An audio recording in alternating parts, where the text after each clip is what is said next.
Herr Berichterstatter, sehr geehrte Kolleginnen und Kollegen! Ich möchte Ihnen für Ihren Bericht danken und auch dafür, dass der Arbeitsausschuss sich mit dieser Thematik so intensiv auseinandersetzt. Auch kommt heute die Romani Week 2022 zu ihrem Abschluss. So werden Ergebnisse aus den zahlreichen Diskussionen in diese Resolution einfließen können. Das Timing ist daher ausgezeichnet. Der Besuch der EMPL-Delegation letztes Jahr in die Romani-Communities der Slowakei war für viele Abgeordnete ein Schlüsselerlebnis. Unmenschliche Lebensbedingungen, Segregation und Diskriminierung sind die traurige Realität für die große Minderheit der geschätzten 10 bis 12 Millionen Romani People, die heute in Europa leben.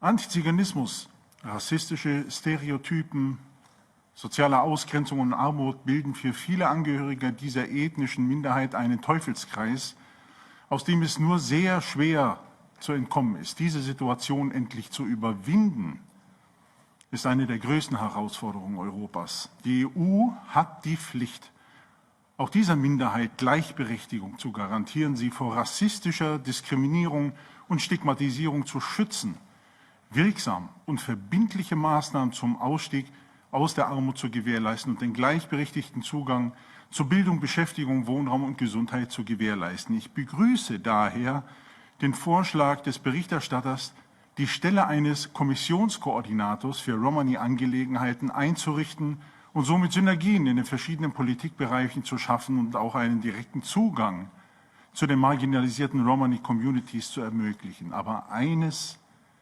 der größten Probleme auch der neuen EU-Roma-Strategie bleibt der Mangel an Verbindlichkeit des Strategierahmens.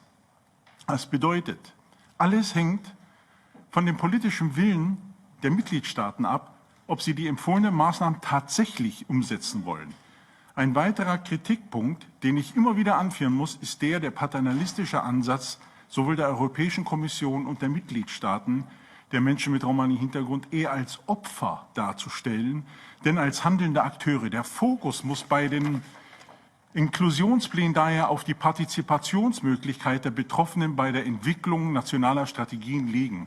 Selbstorganisationen und Aktivisten spielen eine sehr essentielle Rolle, um vor Ort wirklich Veränderungen zu erreichen. Und schließlich muss auch die Heterogenität der Romani-Gemeinschaft viel mehr Beachtung finden, um sicherzustellen, dass niemand zurückbleibt bzw. stigmatisiert wird. In diesem Sinne ist die Bezeichnung Menschen mit Romani-Hintergrund treffender als der Begriff Roma, den nur eine Gruppe widerspiegelt. Ich bin Sinto und fühle mich daher mit dieser Bezeichnung nicht eingeschlossen. Ich danke Ihnen vielmals.